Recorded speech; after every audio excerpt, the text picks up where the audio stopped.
ก่อนเนาะเดี๋ยวเลยเย็นเลยได้บาทนี่เนาะยูนลงมาเลยต่ำเลยพี่น้องเลยเอามันย้อนแสงเนี่ยเนาะโบเห็นพี่น้องเลยโบนี่เป็นไงเนาะเดี๋ยวประเดี๋ยวได้มิตรว่าหลังคามาอื่นกับมุ้งเลยได้เนาะ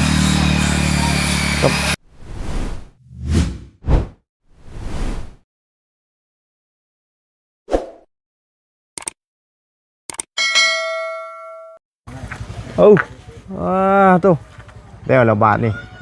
เพิ่มแป๊บเดียวเนาะขึ้นได้แล้วนี่สิตัดเป้าบาทนี่ตัดบาทนี่เนาะต่ำลงมาแล้วบาทนี่เนาะเอาพี่น้องถือว่ามาวันนี้ก็เพิ่นกำลังใส่ก่อนเนาะได้เลยเย็นเลยได้บาทนี่เนาะยูนลงมาเลยต่ำเลยพี่น้องเลยเอามันย้อนแสงเนี่ยเนาะโบเห็นพี่น้องเลยโบนี่เป็นไงเนาะเดี๋ยวประเดี๋ยวได้มิตรว่าหลังคามาอื่นกับมุ้งเลยได้เนาะกับไม้ชะล่าเนาะไม้ชะล่าก่อนแล้วมุ้งเอาเดี๋ยวทั้งจานลาวเพิ่นมามื้ออื่นพี่น้องเนาะเอาบุญอาจจะเดินทางมื้ออื่นพี่น้องเลยแม่นเดินทางกันแหละบ่ได้อาบแล้วพี่น้องเนาะเดินทางมื้ออื่นเนาะหรือว่าเรื่องอะไรเด้พี่น้องเลยยายใส่เรียบร้อยไปแล้วเนาะไม่ได้เห็นเนาะเพื่อนโอ้พี่น้องเลยตัวข้าวเดียวนึงเป็นเห็ดนี่ตัดไอ้นี่แล้วเหรอลงมาบ่ขางนี้ไม่ได้ตัดบ่ฮะมุงกับพี่ไรบ่พี่ไรมาเนาะทำเลยเนาะไว้แล้วมือเอาพี่น้องถือว่าจวดจัดเล่งมือทำแล้วเล่งมือไวขนาดนอกมันนี่เนาะโอ้แล้วเฉยถือว่าแล้วด้านบนเรื่องยายข่าวยายยังใช่นี่แต่ว่าเอาไม้ชะล่ามาใส่แล้วก็มุงไหลมาพี่เลยเนาะไม้ชะล่าใส่นี้เนาะเบิดก็ต้องสูงขนาดนะเบิดพอดีงามให้เอายังตีไม้ใช่บ่ตัดไม้ใช่บ่ใช่บ่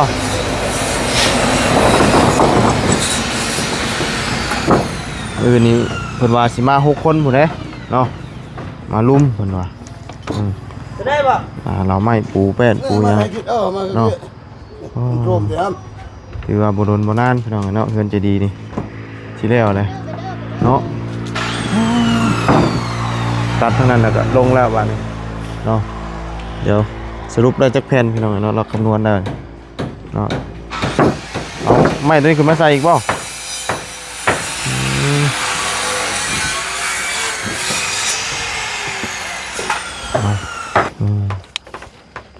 สรุปแล้วจากแผ่น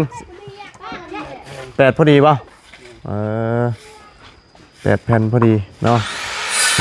คำนวณตอนนั้นยังไม่ทันได้แทกเลยแต่ว่าอันนี้เราแทกแล้ว8 แผ่นเนาะ8 แผ่นพอดียังหนาไม่งอดตอดป่ะไม่งอดตอดได้เอาจังหน่อยก็พอแล้วเราอะบัดพอมันเย็นเนี่ยบัดค่ำเนาะมันเว้นห้อนอย่างเดียว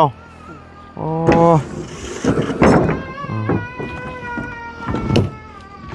ทำไมขึ้นมาใส่ตัวนี้ก่อนเนาะทำยึดตัวนี้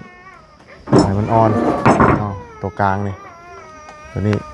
ใส่เบิดเลยเนาะใส่มันโมเนนพี่น้องเลย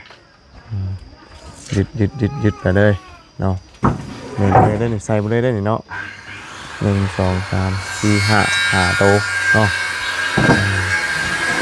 คนขึ้นมาพาอยู่เทิงมันจะง่ายแต่ว่า สิลงมาแล้วเราอะบ่ไหวแล้วเราอะเนาะอาแก้บ่ยังเมื่อยนี่อาแก้บ่เมื่อยลายนี่อาแก้เนาะฮะโอ้โหกันเนาะหัวหน้าเพิ่นนะอาแก้บ่แม่นบ่อาแก้อาแก้เมื่อยนี่อาแก้ฮะม่วนลายดิม่วนลายม่วนลายว่าได้จ้ะรัวรัวมีแห้งลายเห็นไหม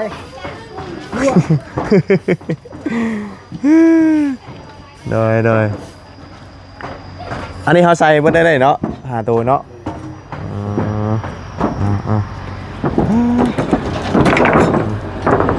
ฮ้อนเราก็ได้ฮะมันหลายพดบ่โอ้ยขึ้นมาจนลืมบาทนี่ซัดขึ้นมาบัดนี้ตัวขึ้นมาเป็น10บ่มันยากเอาไว้อยู่นี่จังได๋ก็ใส่อยู่เทิงคือเก่าเนาะโดยเอาซั่นเนาะสร้างเพิ่นสิเลิกแล้วพี่น้องก็ถือว่าแล้วหมดแล้วนี่เนาะระยะอันนี้ก็ฮู้แล้วเนาะว่าใช้8แผ่นเนาะเอาว่าสิใช้ตัวอันดังนี่มันตัวค้ำยึดเนาะ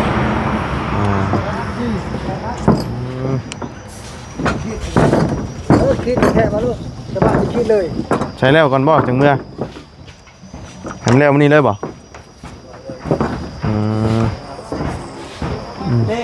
เอาถือว่าแล้วมื้อนี้เลยลงก่อนพี่น้องเอ้ยเอานี่พี่น้องเนาะมาเบิ่งโครงหางถือว่าแล้วหมดแล้วโครงหางเทิงๆเนาะมาทางนี้ก่อนบาดนี้เป็นจังไดเนาะแม่เราก็มาจากหาหน่อไม้หน่อมันเลยสงสัยไม่งอดตอดนั่นกี่นี่เนาะให้กวากแล้วแม่นไปจักบ่ฮะจะให้จิบ่สบายดีเนาะมาแต่หึงนะบ่แกงแน่หน่อไม้น่ะแม่แกงเด้อนี่นะหากะแกงได้หลายอยู่บ่ฮะเอาหนีบดูจะได้ยินเสียงนี่พอกินโยไปอันนั้นน้องไปนาซักข้าวให้ก็เลยหาหน่อไม้มาเลยเนาะมันอยู่น้ำแม่เราให้แล้วเนาะอยู่น้ำผู้อื่นบ่ให้แม่นเหรอวะอะไรอยู่น้ำแม่มันให้เลยให้กวากเลยบาทนี่เนาะแม่ไปป้าบนมือบ่เป็นยังหาหน่อไม้มาแกงเลยเราก็ได้แกงตอนแรงดิบ่ได้แกงตอนเว้นตอนแรกตอนเว้นเรียบแบบว่าได้2 โมงเลยมา2 โมงคนไป2 คนกับแม่เลี้ยงบ่ฮะชาลาไปมาแกงตอนแรงเอาพอมากับ2 โมงเลยเนาะอันแล้วซักเข่าตั้งแต่9 โมงพุ่นว่าแล้วด้วยภาษาลาปลูกยังปลูกมันปลูกยังแล้วก็สร้างปลูกมันอันบ่งอันซักเข่านี่ปลูกมันแบบมันน้อยมันแก้วบ่มักชะลีแน่มันสิงามอยู่ว่าเขามันสิบ่งามกันบ่เนาะคืออันนี้ก็มือได้ใช้เพิ่นสิซักในบัดนี้มือว่ะมือนี่ที่เจ้าก็ได้ลงเฮ็ดได้นี่เนาะเพราะว่ายังเหลือแผ่นนี้แล้วก็อีกแผ่นนั้นเนาะโดยเพราะว่ามื้อนี้ไปซ้ำท่าญี่ปุ่นนะเนาะ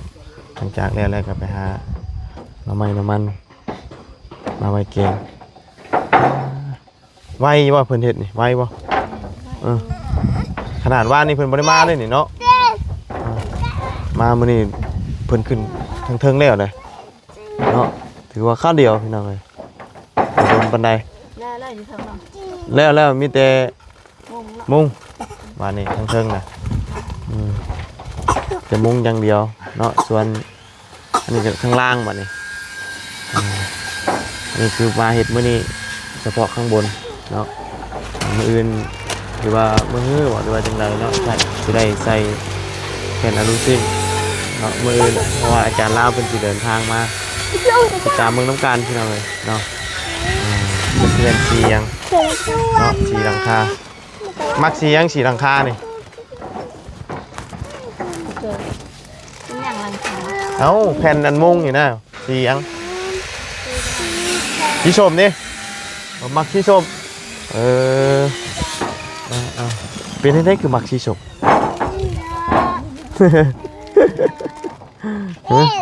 จะดีก็มักอีบ่สีส้มมักเนาะเอาสีส้มเนาะลงแบบนั้นได้ กระส้มนี่ราคาที่ชมทาง ฮะ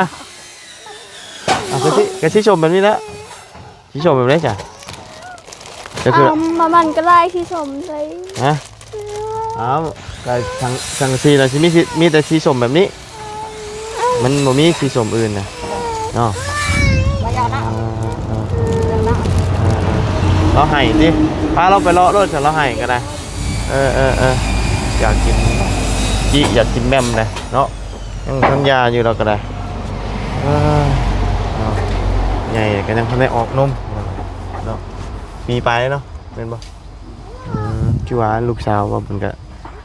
3 ปีแล้วยังกินอยู่กันเลย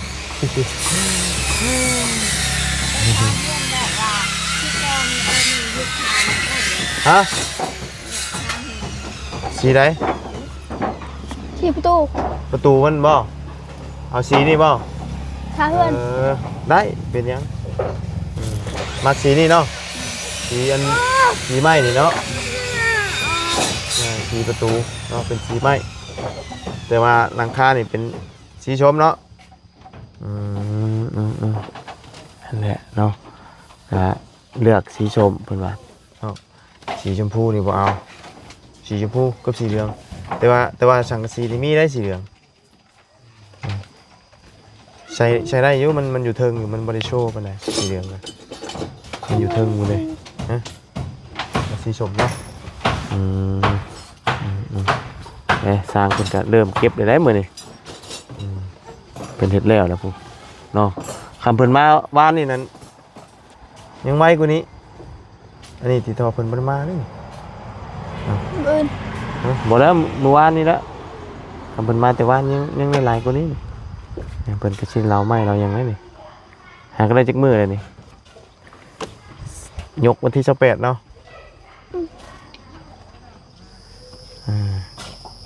30หยุดเนาะนั่นน่ะว่ะ28 29ฮะ3 มื้อที่3 มื้อยกวันที่28เหรอวะ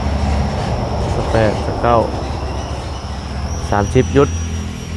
เนาะ31เฮ็ดเฮ็ด3 มื้อจังซี่มื้อที่3แล้วนี่นะเนาะนี่มื้อที่3เนาะเนาะมื้อเฮ็ดชวนได้ก่อนมื้อนี่กบแป้นบ่สิมาเบิดเลยบ่มื้อน่ะเราแล้วอยู่บนกระเทพื้นอยู่บนอะไรมาที่มัน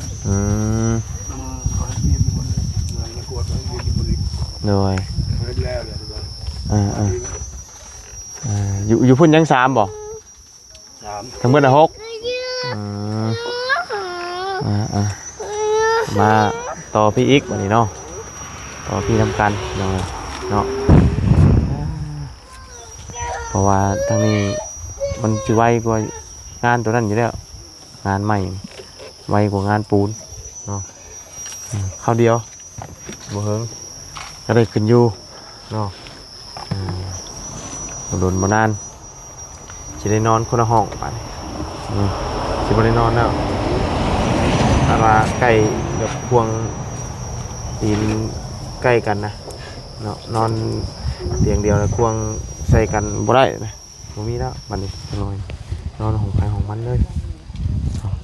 มันยังสบายกับบ่ต้องนอนห้องงานบัดนี้เนาะนั่นแหละมีแต่ว่ามื้ออื่นเพิ่นมาลุยต่อ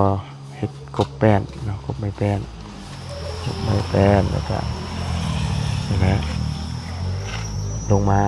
ผูแป้นเนาะจังในยายไม่ทรงไม่เส้นเนาะแต่ว่ามื้ออื่นนะบ่บุญสิเดินทางก่อนเนาะแต่ว่าประมาณ3-4เนาะ3-4นี่แหละจะได้ขึ้นมาเนาะประมาณวันที่4เข้ามาก็ได้เนาะเบิ่งกันนะพี่น้องเอ้ยจังได๋ก็ได้ถึงสร้างเพิ่นเฮ็ดมันแล้วมันทั่วเนาะจะได้ขึ้นอยู่ขึ้นเศร้าพี่น้องเนาะแต่ว่าช่วงนี้ยังบ่ได้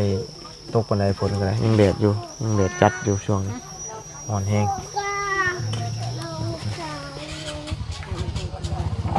เป็นได้ได พังนะบ่าว คือซึ้งแท้เยอะฮะเดี๋ยวอยากนอนบ่ บ่ เอาเนาะซึ้งแล้วก็เรียกเฮ้ คือเป็นซึ้งๆอยู่แล้วนอนยันว่าอยากนอนยันว่านอนดึกว่ะ บ่มีเรื่องดึก เด่นโทรศัพท์หลายนอนดึกเองนะ บ่บ่มีบัตรเมื่อวาน ฮะ บ่มีบัตรเงิน วันนี้นั้นมันจะเดินยากแน่สัญญาณบ่แห้งเนาะเน็ตเห็นยังไงสัญญาณบ่ค่อยได้ปานใดไปพักผ่อนบัดนี้ช่างเลยเนาะมื้อสู่แดดไหมมื้อนี้สู่จนค่ำแล้วอ่ะสู่ตอนมันเย็นๆเนี่ยบัดค่ำเนาะคำแล้ว เย็นจะค โอ้ยสู่บ่ได้ซ้ำแล้วอ่ะเนาะตอนนั้นว่าอันฮ้อนๆมันเฮ็ดอย่างเดียวพักบ่ได้เนาะตกมาเย็นๆแบบพักแล้วบัดไปต่อบ่ได้เนาะ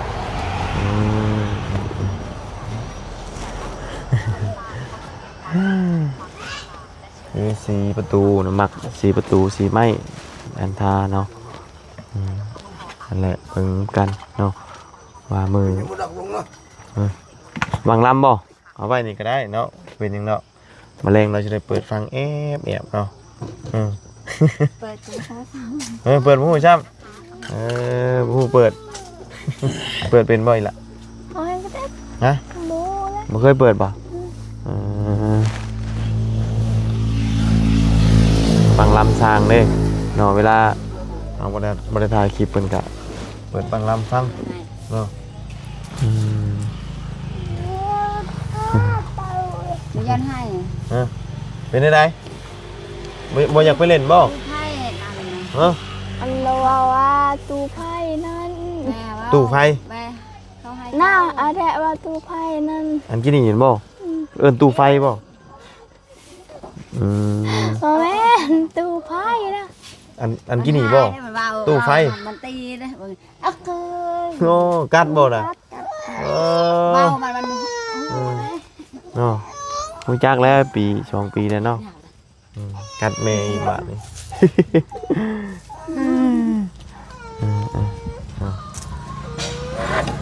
เมื่อแล้วบ่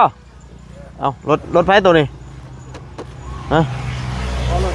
เอากลับก่อนเนาะกลับคนในเส้นทางบ่หรือว่าเส้นทางเดียวกันเส้นทางเดียวกันจะมาคนละทางเลย คนละทางเลยเนาะเส้นทางเดียวกันเนี่ยแหละเนี่ยทางนี้เวก่อนบ่เจ้าเวก่อนเพิ่นเวก่อนไกลแล้วหรอกอีกเราสิไกลกว่าเนาะไอ้เจ้าสิไกลกว่าเนาะทางนี้เขาบ้านอาล่างนี้เนาะไก่เก่งหลวงเหรอเก่งลุงซื้อละนองบ่แม่นอยู่เก่งเนาะเก่งหลวงลืมบ้านอันประตูยังบ้านอันสองเมียเนาะบ้านประตู2 เมียมีเมียกับพ่อที่เรายังอยู่กันห้างนั่นคือเก่าป่ะฮะเปลี่ยนในตัวมุ้งแต่ว่าเซ่คือเก่าป่ะเซ่คือเก่าอันลูกเราก็อยู่หลังอันมองตับคือเก่าป่ะ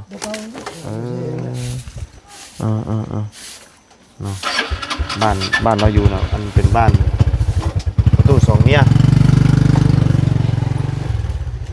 หนึ่งตาบอดป่ะว่านี่นะวะดื่มหนึ่งไปจืดเลยเท่าวัด2ผู้เท่าผัวกระเท่าเมียกระเท่าวัด2เนาะ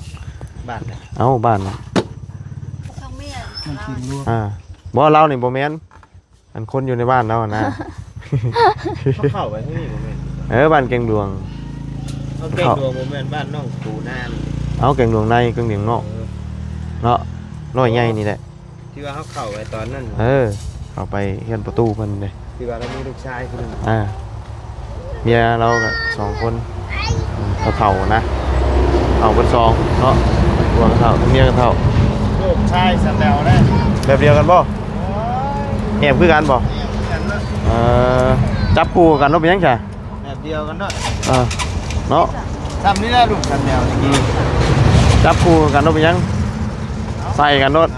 ให้คือกัน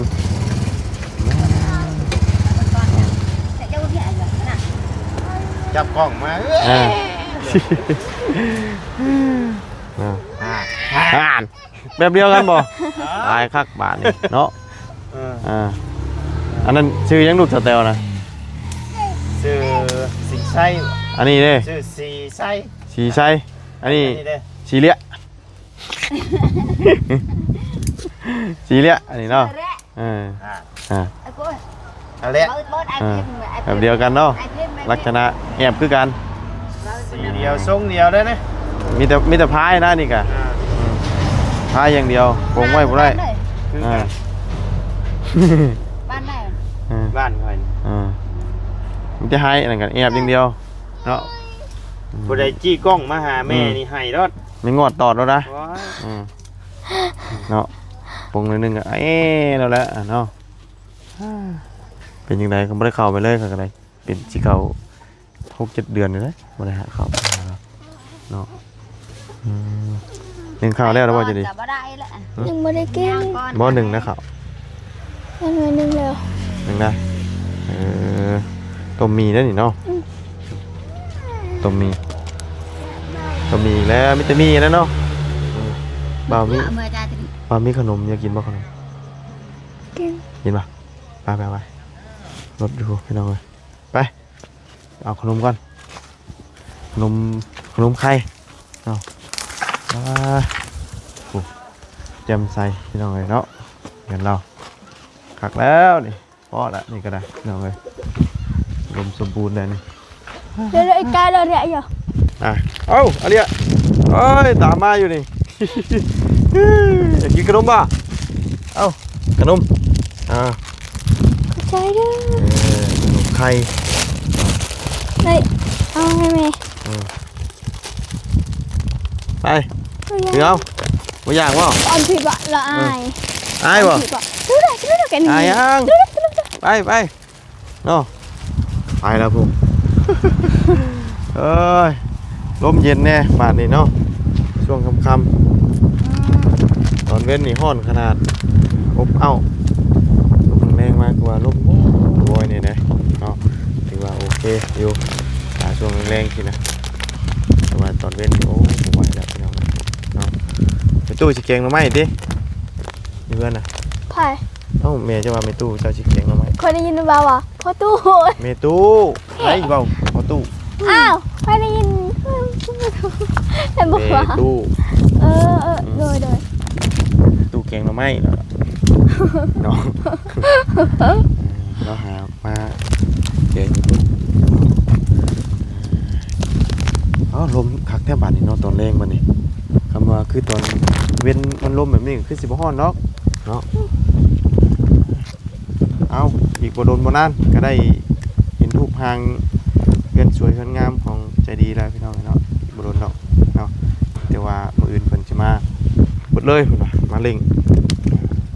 เบิดไม่อันนั้นก็จังว่ากันเนาะเรื่องงบประมาณก็บ่ฮู้ว่าสิได้ซำใดบาทนี้พี่น้องเนาะทางอาจารย์ลาวก็ว่ามีอยู่15 ล้านของงบที่ว่าสิซื้อนี่พี่น้องซื้อหลังคาซื้อไม้ชะลาจังไรแหละพี่น้องนะพอกับเดี๋ยวติดตามมันกันเนาะสิพอหรือบ่พอกับใบตองกล้วยเนี่ยปิดเอา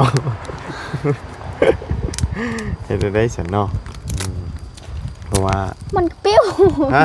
มันก็ปิ้ว บุปิ้วเนาะ อ้าว เพราะว่าอันเราก็สร้างใหม่มากับ เกือบ30ล้านนี่เด้พี่น้องเนาะค่าสร้างนี่ก็เป็น60แล้วเนาะตัวเงินนี่80เนาะตอนเอาจังไดก็ไปว่ากันเนาะจังไดกันเพราะว่าทางบ่บุญ4ล้านน่ะก็สิไปซื้อบ่ครบเนาะทางบ่ตูนก็สิเป็นบ้านเนาะเอาถ้าว่ามีทางไหนเพิ่มเติมนี่ก็จังว่ากันเนาะถ้ามันบ่พออีหยังนะพี่น้องเนาะไปเบิ่งกันใหม่ไปจังไดก็พบเจอกันใหม่เนาะคืนก็สิตาวๆเนาะครับที่ละตาวครับเอาสำหรับคลิปนี้ไปแล้วเด้อสบายดีล่ะสบายดีอยู่ดีมีแฮงพบเจอกันใหม่เด้อพี่น้องเนาะบรรยากาศลมเย็นโว้ยเอาไปแล้วพี่น้องเนาะอยู่ดีมีแฮงปัจจุบันคนบ๊าย เมื่อบ าย ก็เด้อ